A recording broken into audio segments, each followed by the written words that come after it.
Hello, guys, and welcome back to the podcast. Hey, what's good? Hi. It's Rocky. It's Mickey. It's a Mick. I'm crying. It's Chelsea. And Atura and Kiona stepped out, so they'll be joining us soon. Yes. So today we're going to be talking about double standards between men and women. Yeah. So, as everyone knows, women are almost always expected to grow up faster than guys. So we're here to discuss what we feel about that personally. We're here to discuss different topics within, you want to start off? Let's go straight into it. Harassment. Mm-hmm. Ooh, Let's start off double standard with harassment. All right. Yes. Okay. And personally, with that starting off, I just have to say, obviously everybody gets harassed one way or another. You'll never escape life without getting harassed at least once. Mm-hmm. My experience, though, with harassment is, if you are more, and this goes for all women, but especially because I'm looking at it from my point of view, if you are more developed in different areas of your body, you have been harassed much earlier in life than most people. Yeah. For different ways. Mm-hmm. Different people can be harassed in different ways. But from the physical, looking at somebody straight, what's today? Wednesday? Just the other day, I went to go get a deli sandwich. All of a sudden, crackheads. That's the point. They're in there talking about, do you want me to pay for it? Do you need sweetie? The name calling. The name calling. The sweeties. The baby girls. At least you get the sweeties like at Ayo Ma. If I hear that shit one more time, I swear to God. And it's it's not even the Ayo Ma. It's like, Ayo! When they're halfway across the block. Girl. Sweet. Do I look like my name? And it's like, I don't need you to pay for my sandwich. I'm okay. And then they're very persistent with it. And then, the minute you pay for it, I was leaving, and they're like, oh, you need a ride? No, I don't need a ride nowhere. You a crackhead. Where you taking me? Oh, my God. God. I had an experience 2 years ago. I was on my way to Westport. Sure enough, had to be a crackhead. It had to be, because he was talking to me. He was like, hey, where you going? I'm like, I'm going, minding my business. He was like, oh, where you live? I'm like, first of all, why is that the first question you ask? Yeah. And I'm like, oh, I'm on my way to go to class. He was like, oh, okay. And mind you, it's 11 in the morning. I'm going to Westport. Why does this man's breath smell like beer? Are you? Oh, he was that close to you? Yes. Oh, he was walking next to you. He was walking next to me while I was walking to Westport. Yo, I hate it when they start following you. But then my point can I ask, because I didn't realize he was that close to you, the point you smelled his breath. Did you feel like you had to answer him? I just feel like I was or you answered him out of just that's your first response. Yeah, that's my first response. He was like, hey, and he was like, he pushed his phone near me and was like, can I get your number? I was like, no, I don't give my number out to strangers. He was like, I'm not a stranger. And then I hate it when they pull that shit. This is literally what he said. He was like, I ain't one of these weird niggas out here. That's literally what he said. I was like, sir, I don't know you. The fact that I feel like, one, you just said he was that close to you in proximity, something, in many cases, people have experienced things where they get hurt. Exactly. And it's depending what you say. The way Chelsea was entertaining it, and she was like, "Yeah, I'm headed to class." Yeah. Personally, I'd have been I would have kept walking. I would have played with my headphones. I had my headphones on. I would have played with it to pretend like I'm turning up the music. But those people I've experienced where they still follow you. They walk. Are very persistent, and they get scary. I've had the horrible experience where, because I've lived in my neighborhood for a long time, people around the neighborhood know my name just because me and my parents be around it. I don't like that. So this one time, I had my headphones on already. And I hear someone call my name, because obviously when I'm walking at certain places, I know how it get, and especially because it was at night. So I have my headphones turned down just enough that I can hear if anything's going around. So this dude calls my name. So I'm thinking it's someone I know. So I take my headphones off for them. It's this dude I don't even know. And he's like, oh, what you doing out this late? I'm like, none of your business. He's like, oh, why you acting so rude? I'm like, because I don't know you. He's like, let me get your number and we could get to know each other. I'm like, hell no. I hate that line. And in my head as well, because I've walked this path so many times, I'm starting to plan alternate routes as well. Because I already had in my head, if he follows me to this corner, I'm changing direction. The fact that you have to make a plan in your head, to me, it's the craziest thing. Because even walking home, it's kind of a daily thing. I only go to school Mondays and Wednesdays, but I get out of school, say 7:30. I get home by 9.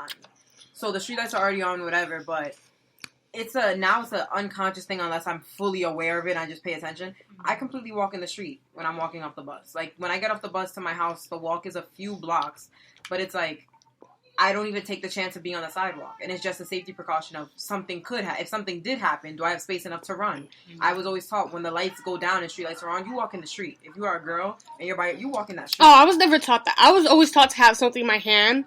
So, like, I have on my keys. I have a key knife that's always on me. And I have a small actual knife that I always keep on my bag. You always walk around with brass knuckles, though? I don't always have it in my hand, but I have it on me at all times.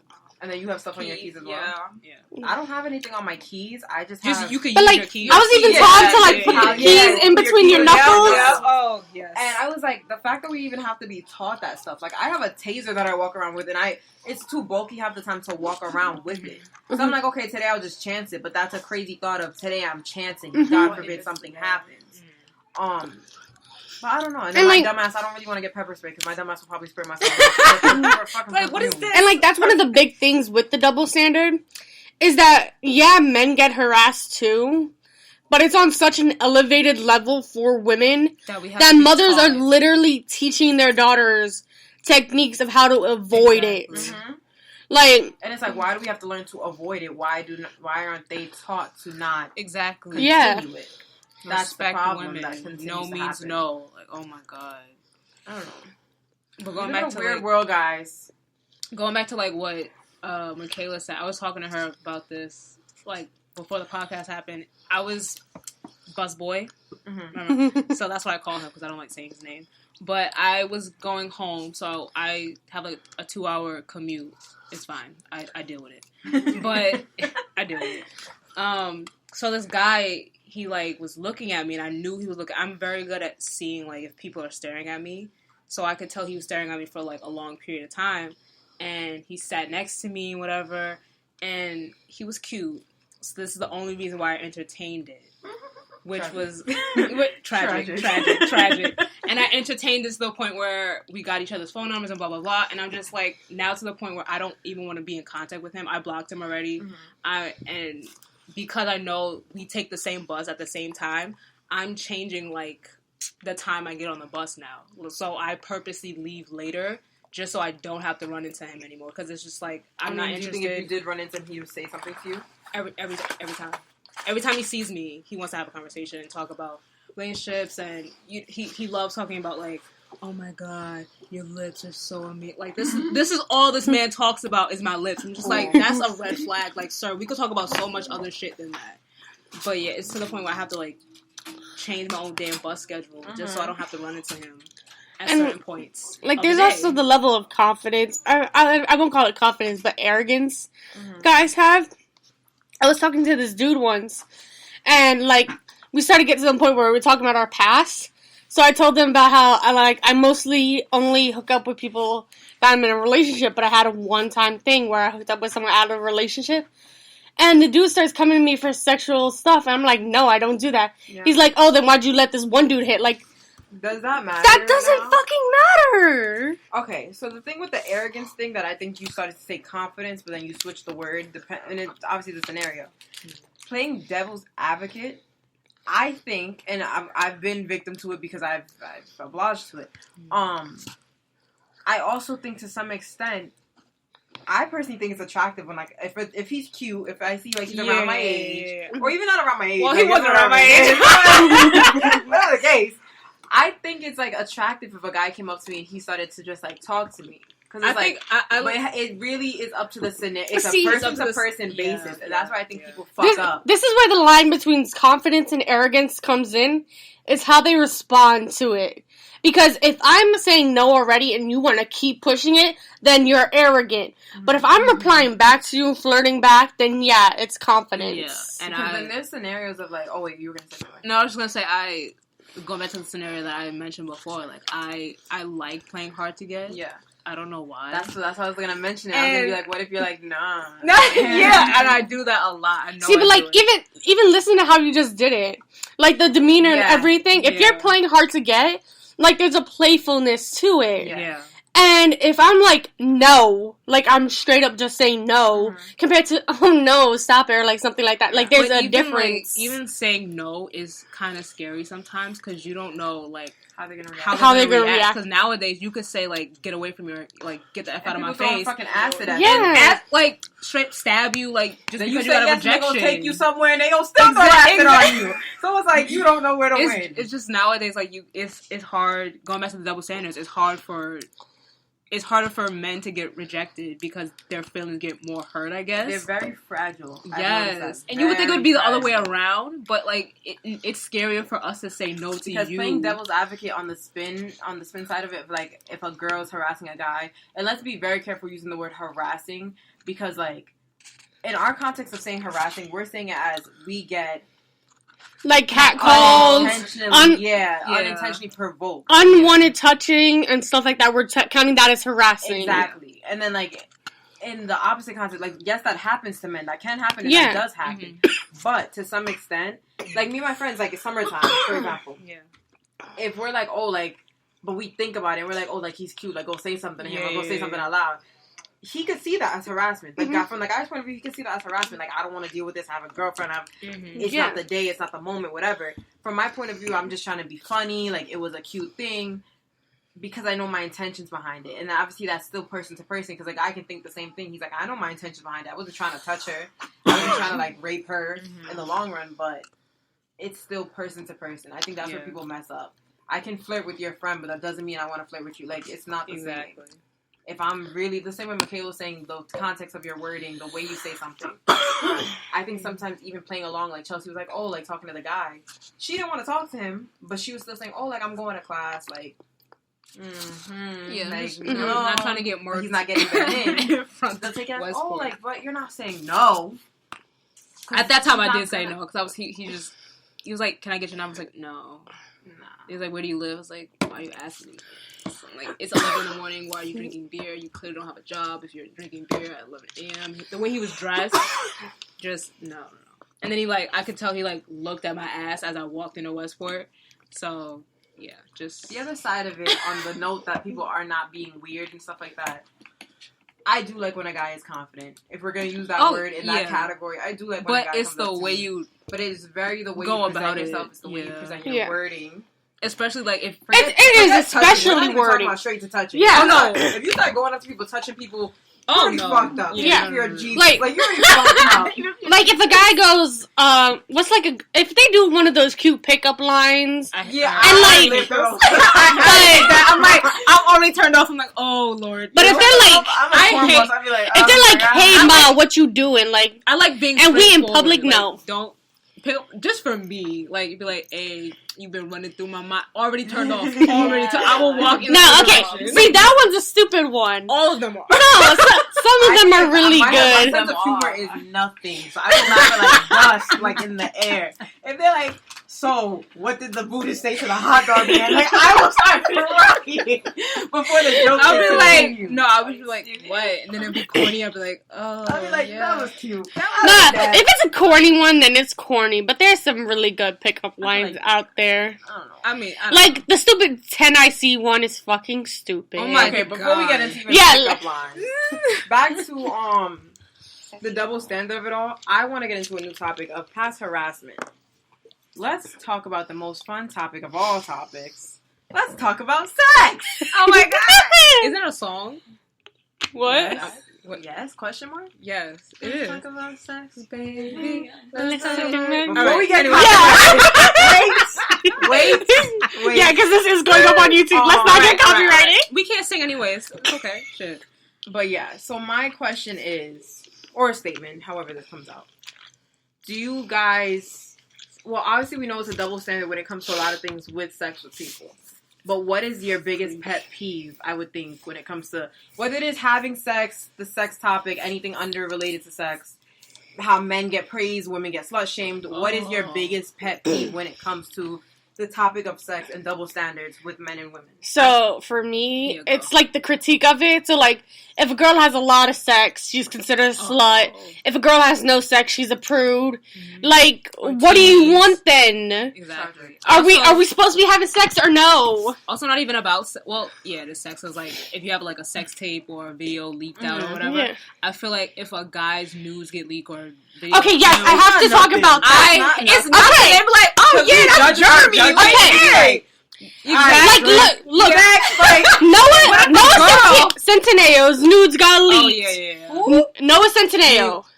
The guy from the Tall Boys I Love? Yes. Yeah. Really? His nudes got leaked. And the full Snapchat was released. The video, everything. It's like 4 minutes long. Yeah. I think you can just look it up on Google. Just look it up. Yeah. The picture and video. There's like 5 pictures. He was being mad fuckboy. Wow. He was being mad fuckboy about it too. But I'm gonna go look that up later. But, like, okay. But like, nothing came from him releasing his nudes. There was no scandal. Yeah. No pun intended. Nothing about that. But then the moment a woman's nudes or a woman's videos get leaked, it's breaking news. Like, hell yeah. I mean, no offense to, like, I love Noah Centineo. I don't care that news guy. I didn't know he did. But I don't care. I was actually check that out later. I was actually pleased. I like the video. Oh. But like, going back to the double standards, like, actually continue. But going back to the double standards, like, if a girl's news got leaked. Yeah, but like, sorry. But Chelsea just like proved one of the double standards of it. And it's she was pleased. Next, like, it was not a it wasn't a thing. Like, I didn't go, ew! Oh my god. But even from guys, when a woman's nudes get leaked, it's like shared. She's a slut. She's a hoe. Do you see how she act? How could she be pop? All this shit starts coming about the woman. It was 2 people in that video, but you're only shaming critiquing the woman. And it's not right. I think my annoyance of it all comes through, like, and I was telling you guys before the podcast started, like, the whole conversation of having sex, and especially it's up to your household. It's really to each their own. Not everybody has such an open household. In my household, it's not weird to talk about sex. Like, it's not an open topic every second of the day, but, like, if I were to mention something, nobody's going to be shook in my house. And it's because I have such young parents. I guess it's, like, you can have older young parents. Some people just don't like talking about it. They never taught their kids about it. They let their kids learn from the world, which in my experience is not the best situation to happen. It, like, depends on the relationship with your parents. Saying. I don't really, my, I guess, biggest pet peeve is I don't really like how boys are perceived to be like, oh yeah, like, sex is nothing. Like, for example, like, I know a kid that he's only 13. He's having sex. And it's like he doesn't know anything about it. And I personally know him, so I don't want to say, like, my relationship to the kid or whatever the case, but, like, I'm trying to tell him, like, do you know what birth control is? Do you know what protection is? Do you know what this is? And he's like, oh, his girlfriend's 15. And I'm like, the age difference is only 2 years, but also he's middle school, she's high school. But that's a different scenario. That's a different topic. My thing is, I was like, is she on birth control? Yes, she's on birth control. Okay, do you know what birth control is? Do you know, can you name at least 3 types of birth control so I know you're knowledgeable about what she's doing? I don't really know. I know one is the pill, the other is when I go in your coochie. I'm like, oh, no. Like, okay. Time to start Googling. Like, time to start learning something. Like, nobody's teaching boys. They're expected to know stuff. Whereas girls are like, you either get taught completely, and it's not even a teaching moment, it's a shameful moment. Yeah. It's the automatic that I was taught personally, don't get pregnant. Yeah. In my house, it was never, oh, don't have sex, wait till marriage. It was, don't get pregnant. So basically implying you can have sex, but if you get pregnant, that's on you. And that's you out here. Like, that's a different... It was never, oh, wait till marriage. Sex is a sacred thing. You should... Don't get pregnant. It's a conversation that's not a really... it's not a conversation. And Chelsea was saying how, like, her having the talk, you had it in... I had, stages. Yeah, I had... So my dad has 2 girls, me and my sister. And he's very overprotective, obviously. So... When I was young, I was like 6 years old when I got the sex talk for the first time. But he didn't just only give it to me, the sex talk to me once. He gave it to me in different stages of my life. So the first time I had the sex talk, I was 6. The second time I was around like 11, 12, when you start like, you know, hitting puberty and stuff like that. And then I got my third one, which when I was like maybe like freshman year high school, sophomore year high school. And I think that's smart because I did learn more gradually as I got older, like... You know, you instead of just like, oh, this is a penis, this is a vagina, you go more into like, this is menstruation and all that other I feel like that was the smart way for me to learn. Also, you learn it in school, but, public school depends on your school. Depends on your school. Because, some schools are showing birthing videos. Yeah. Other schools are showing this is this. Yeah, this and is then you're just like, and this is it was this. crazy because, like, I remember when my teacher showed me, like, the birthing video in, like, living environment or whatever. And we, really? You got that in science? Yeah, I did it was too. junior I year. got that in health. It was health. It was kind of health, but I it was got that like in junior middle year, school. high school. I got it in living environment when we were doing our, like, human biology segment of it. Okay, and people in the class were like, "What is that?" I'm like, "Sir, like, come on, you don't know what that is." No, like, most of the boys were immature as fuck. Yeah. Oh my god, it And was it's just horrible. like, you should know what this is already, but like you said, they don't get taught. They're given to the world and And, expected like, to do what they do. And, like, to expand off of Chelsea, like, I didn't get the sex talk, per se, in different stages, but I got different conversations regarding it. So, like, when I was 10, I had the sex talk, and then, like, when I started dating, we didn't, like, necessarily talk about sex, but, like, my dad was like, oh, you better be careful, because boys only think about one thing, and once they get it, they'll be done with you. See, I never had that point of view of, like, it was always a thing where I was told, like, oh, focus on your books, focus on your studies, boys can come last, because of the fact that, like, boys only think about one thing. But it was that scenario, that point of view was never pushed, like, oh, don't date because boys only... I think different points of view teaching, obviously people take and teach their kids what they know. Mm-hmm. They teach their kids what their parents taught them.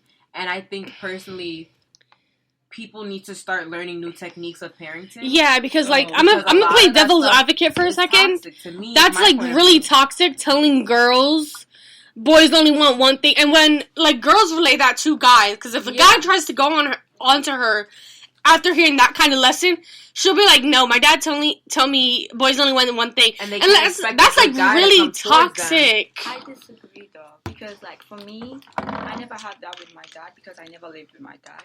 And due to some situations, like, I never lived with my mom either. Mm-hmm. So I lived with my grandmom. So, like, everything I knew by my grandma. Like, my grandma would be like, oh, have a boyfriend. No, I wasn't even taught to have a boyfriend. But, like, I learned on my own. It depends on you, the individual.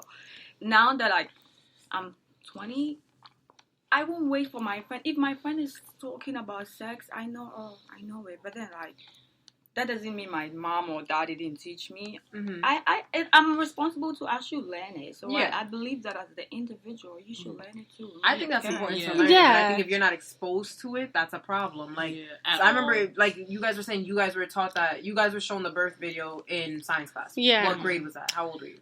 Junior year of high school. So that's like 16, 17. Yeah. I was shown that video in health class in middle school, and I was like 12. So different people can argue that certain ages are for what you need to know, but there were kids in that class that I remember going home, and every day from health, my mom was like, what did you learn? Because they gave you a permission slip, and they're like, your child will be in health class this year. So at 12 years old, you need some kind of parental awareness, like, oh, you will be learning about this. I came home and I was like, I learned about anal today.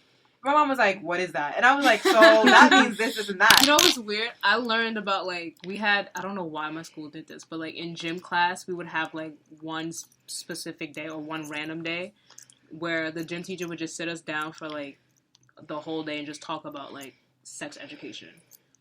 That's so random. It's so random. That sounds very, what is the movie? Mean Girls. That sounds very Mean Girls. That's exact. And I was just like, why is this in gym class? Like, we should be playing, like, basketball or whatever. But then you see, it's like, it's the matter of the structure of their education. Yeah. Like, Jessica's not wrong when she's like, every individual needs to learn to some extent. But if you don't have the access to certain information, if you're, I don't know everybody's religious backgrounds, but certain religions or certain practices, they're not going to enforce, or they're not going to teach you everything. I know, for example, a lot of Catholics that I know of personally, they don't believe in birth control.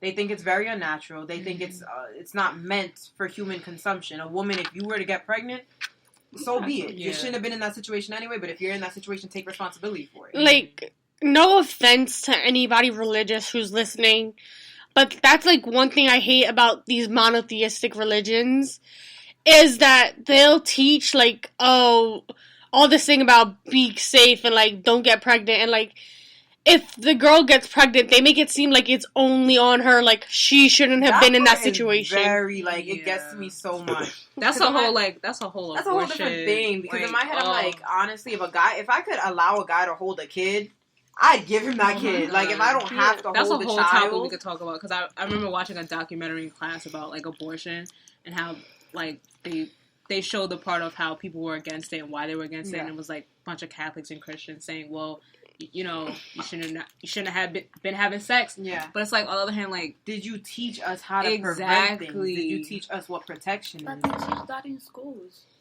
Not all schools do, though. Yeah, so it's like, when you learn it, if your school doesn't have the structure for it, if you're learning it in gym class every other month, like, once a month. One of my friends, she was in a Catholic school, and in her senior year, one of her friends got pregnant, and she had an abortion. They kicked her out of the school for having an abortion. Really? Huh? Yeah, I experienced that too. No. My friend, like, my maid, one of my maids, not really a friend, but like she's my maid. She got pregnant and then she wasn't supposed to do the abortion, but she did it anyway, and they caught her. There was a Catholic. The school rules. Yeah, there's a Catholic school in Staten Island. How are they supposed to know you got an abortion? Your friend. When you're not pregnant anymore. Yeah, fuck them kids. How are they supposed to know I got an abortion? There was a pregnant girl in Catholic school. They kick you out for that. If you get pregnant in Catholic school. But, like, that's only a thing that... Then all of I mean, if you make it to the part where, like, you're that kind of only showing, happens like, in a Catholic or religious school. In normal schools, if a girl has an abortion, nothing happens to her. Why does that your business? No, I'm not getting mind blown. This is why I have such a problem with, like, Catholic and religious schools. Is that they're so condescending on the woman. Right. I'm just learning that today. I didn't know that. We weren't raised in, like, private school, Catholic school type structures in my family, so it's not a thing. So I didn't know that. But my thing is, why does the school know your medical information like that? I understand if you wait till a certain extent and you're showing that you are pregnant, that is different. In the case of you getting an abortion, is that not under 3 months? But, like, why are they kicking the girl out of school because she's pregnant or had an abortion? That's none of your fucking business. That is the point, like... It's a Catholic I mean, school, but it's most likely she didn't mean to get pregnant. It's a Catholic school, but also, who are you to tell me I can't have sex? Exactly. Who are you to tell me that I need to sit home and pray? I come here for 8 hours? Come on now. Come on now. But yeah, like, Catholic schools are very strict. Yeah, because you have to pray even though you're not a Catholic. Like, you know what? There's a high school in Staten Island, and they actually have a daycare center inside the high school. I appreciate that. Yeah, because, situations happen, and you want to still learn and, take care of your child at the same time. My thing is, back to the whole double standard of men and women when it comes to, like, the children aspect of it all. I feel like, because obviously everybody doesn't want to stick to the whole heteronormative roles all the time. But in the first few months of, like, pregnancy or you give birth or something, there's some type of structure that has to go on because a man can't do what a woman can do to some extent. Even when that comes to, like, same-sex couples and same-sex marriages and stuff like that, it gets complicated. And I think it's a little different. Sorry for the ASMR. Sorry for that. Right? If some people are, like, disgusted for 45 seconds, I am so sorry. I find that satisfying. Sorry. I'll probably listen back to this. But to go what you were saying on is that, like, you have that moment when, especially during the early pregnancy, where this even goes for, like, female gay couples, where, like, one of them will take on that more nurturing, quote-unquote, role. And this also happens with gay couples who, like, adopt a kid very young.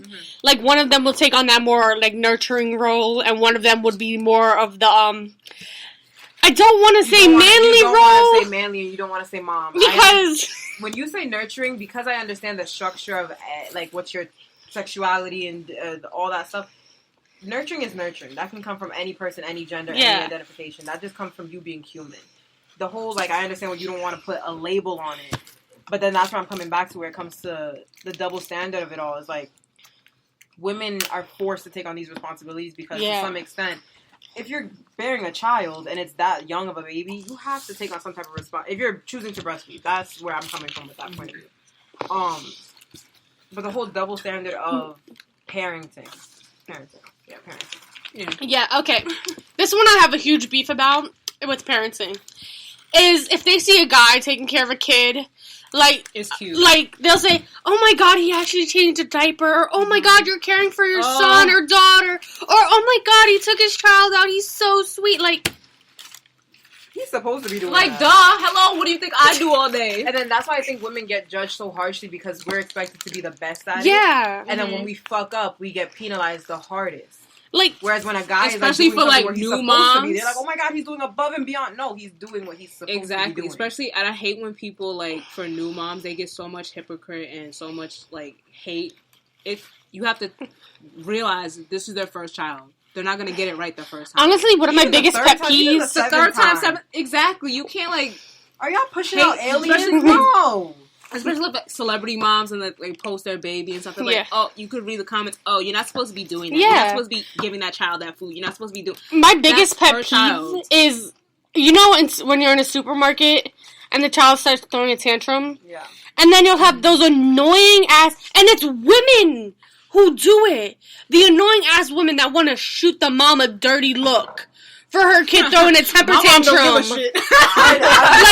I'm not gonna hold you. I get a little like if it goes on for a certain amount of time, but like if it was only for 5 minutes, like how are you gonna give that mom dirty ass looks? 5 minutes when a child is yelling. That's a long ass 5 minutes. Yeah, I don't know what. See, I don't know what parenting you have. Coming from with the whole like women shouldn't do that to women, but I swear to God, if a child is yelling and I'm in the grocery store and I'm like, I just need milk. Like this line is taking too damn long. Like. Can you shut him up? Like, damn, like, it is 9 a.m. I just wanted cereal. But the whole thing with, like, the whole children and the whole, like judging other mothers, it's like, very hard. That's, like, what I'm getting to. The women judging other women for, like, wanting to raise their child differently. Yeah. Like, who are you to say I'm raising my child wrong? See, that gets into a whole different topic, because then we start talking about, like, the whole vaccinating your kids and shit, and the whole, like, and you shouldn't raise your kids this way and that way and this way. And I'm going to tell you right now, I get a little bit more scared sitting next to kids on the train than sitting next to an adult. Yeah. Like, this morning alone, I was on the train, and this kid was, like, sneezing, and I was like, I wanted to change the cart. Like, his mom she was pushing a stroller, like, she had a young baby, but then she had a baby that was, like, able to sit. He sat next, I said, oh no, honey. I got up. I'm scared to sit next to kids, because I don't know how people are raising their children. Yeah. And once again, who am I to tell you to shove a tissue in your kid's face, but, like, shove a tissue in your kid's face. But that's just me being rude. Sorry. That's me being rude and judgmental. Sorry. I think your kid is nasty. Yeah, but, like, with parenting... Sorry. With parenting, like, yeah, it's hard for both parents, but men get off so easy in the public eye for raising their kid. And they get praised for doing than women do. Like, oh my god, you picked him up from daycare. Isn't that so cute? Like, they romanticize men taking care of their kids in a basic nature. Like, no, that should be common sense that a man should be taking care of the child too. Or I hate and we keep saying men and women. We are talking about, like, in a heteronormative relationship. Yeah. Because that is the standard for most of it. That's the Americanized, westernized. Yeah. I also don't like when, like, a new mom or just a person who had a baby in general and they go back and they're on maternity leave and they go back to work and, like, moms will look at that as, like, why are you going back to work? You have a child to take care of. One, I think that's sad because what you're saying is, like, I understand. Yeah. And then also I think it's sad because just the country we live in our standards of maternity leave and how long you have time with your baby to bond. Exactly. And it's like, how long is our maternity leave here? 3 months? 3 months. 3 months? That's disgusting. It's nothing. And for men, I think it's only a month. Yeah. And you see that's sad because they don't get any responsibility. Yeah. And, like, I understand where you guys are coming from, but, like, the way I also see it is that women shouldn't be penalized for wanting to go back to work after having a child. No, I don't think... I understand what you're saying. Like, I don't think that's bad. I think that should be, like, encouraged. If you want to go outside of your house... If you want to be a stay-at-home mom, be a stay-at-home. But if you want to be a working mom, be a working mom. Of course. I just think in the standard of the whole maternity leave situation, that's not really And I hate when they're judged on that because that's not really based on the woman. That's based on I don't want to lose my job before I lose my income before I can't support my family. I forget where it is. That's our country standard. Mm-hmm. I think it's like Sweden or Denmark or like one of those countries. Yeah, it is one of those countries. Where men, the mother and father, get a year of leave. In Canada, they get 2 years. Oh, wow. My cousin just went back to work, but she got to raise her child for 2 years. What about the husband? Her husband? She's not with No? Mm-mm. I remember one of my teachers, she was pregnant, but she was pregnant with twins, and she took a year off. And she just came back, and she still works there, but it just gets kind of dangerous because it depends on your job. Like, a lot of people, after 3 months, a lot of people's jobs are at risk. Because they're like, are you done raising that child? Mm-hmm. But They're it's like, can you shove it in somebody's daycare and come back here? Meanwhile, your child is getting abused over there. Exactly. Honestly, I saw this thing the other day, and it resonates so much with American ideals that it is disgusting, and it was the fact that everybody's pushing women to, like, give birth and, like, have children. I hate that. Like, if you don't have a child by 40, women will start looking at you like, oh, that's so sad, and shit like that. But yet, teachers, daycare workers, all these ones who take on a role of taking care of little children get paid next to nothing. How are you going to romanticize everybody having kids, but not give people the opportunity once they have the kid? I think that goes into a whole different topic. Yeah, that's a whole the whole topic of the whole that you were talking about, like, we can go back to the double standard of having children, and even after the certain age group of having children, I think it's an idolized thing where people are like, oh my god, if you're a woman, your job in nature is to give birth. And the whole timeline, the whole timer of when you could have birth, like, that's bullshit. We're told once you're 40, you can't have a kid. That's a fucking lie. It's once you turn 40, there's a higher risk of problems. But a woman can have a child up until the day menopause hits. I think I read a news article that was like 67-year-old woman gives birth to triplets. Yeah, and they were perfectly fucking healthy. Bless her heart. I'm not either. But I was like, damn.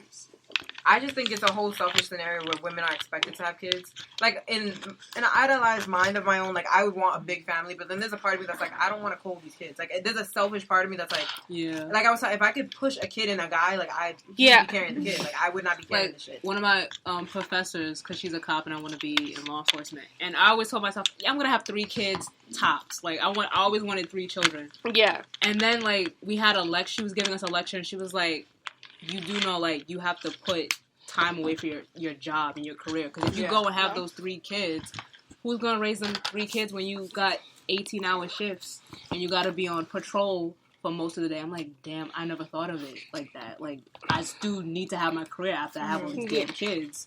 And, like, you know, it's scary. I think it's wild, the like, of having kids for women and then having kids for men. Like, one, I'm judging a man either way. Like, sometimes, okay, like, I've noticed, okay, for example, like, my mom has me and my sister, but she's dating. Me and my sister are 20 and 18. Okay. So we're grown enough to kind of do our own thing. We're both in school. We both work. So we don't really care what my mom does. Like, she's her own person at this point. Mm-hmm. She doesn't want any more kids. And a lot of the guys she's dating are, like, older. Everybody has kids themselves. There's a few of them that's like, oh, I want kids. My mom is young. Relatively, like, she's very young, so the age range she's in right now is usually the age range people would have kids, and she's like, I'm done, like, my kids are basically adults, like, I'm not having these shits anymore. And they're asking her, like, would you have one more child with me? And she's like, no. Whereas, like, they're like, well, I want a kid. This is, like, it's not really seen as, like, a man. It's like a ultimatum. Yeah, like an ultimatum kind of thing, but it's not really, like, pushed for a man to have a kid always. But they're like, oh, would you want another kid? Like, they push it on women. My mom's like, I'm kind of done. And she's seen as weird. Or if you see, like, interviews where, like male celebrities, they'll be like, oh, do you want another kid? And the guy always goes, that you gotta ask my wife that question. And I think that's responsible enough to do that.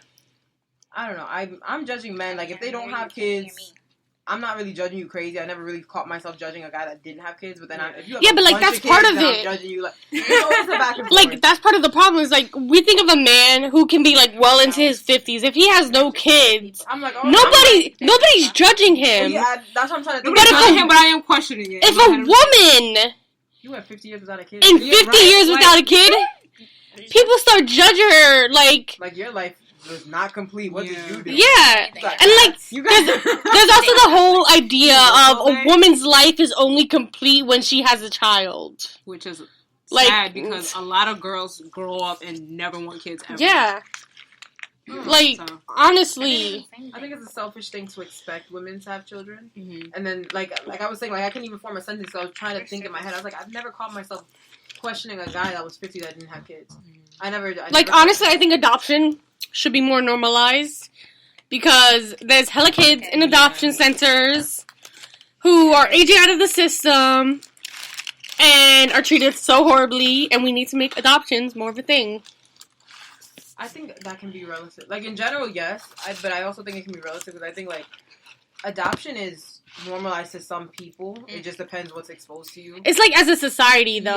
Yeah, as a society, that's It's way always different. like yeah. Unfortunately, it's like always like the last resort. Because like, the last resort are people, it's so hard Yeah, to kind of adopt kids. And then you always think about who has kids, and it's like the worst people. and they always want to adopt Like, how did you get there? babies and like young children. Yeah. Nobody wants Yeah. to adopt a 15-year-old boy. That's in the system because that's just not, normally you want to start from scratch. It's so surprising. Like, I know somebody, the kid that I was talking about, like, that was having sex, Mhm. and he's 13, he's really young. He just got adopted. So I was like, oh, cute. I don't know why that just hit me. I was this like, oh. this is like a random thing that I saw the other day, and it like sort of deals with adoption. But who remembers the Stuart Little movies? You watched those? Yeah, I did. I didn't watch them. Those randomly hit my brain like a few weeks ago. I was like, yo, do you remember the rat movie? Like, he was a mouse. Have you ever thought I about the watched the fact that this dude's parents adopted a rat over That's what some the- kids? That's what the whole movie was about? Yeah. Wow. They that- adopted a rat. Just got that today. You learned something new. I did not really. I thought it was a pet. Is it a pet? Wow. I need to rewatch. They treat him like a whole ass son, give him clothes and everything. I thought that was a whole. I thought that was his pet. And he was Maybe just. that's why they stopped playing those movies. That was their son. Oh, what was this on Disney Channel? Yeah. Was it? It was Disney That was Channel? a Disney movie. And then again, Disney Channel made like a dog have a blog, so Fuck I it. don't really know. But yeah. But so I think that's gonna be it for today. So bye. Bye, guys. Bye guys. See you next week.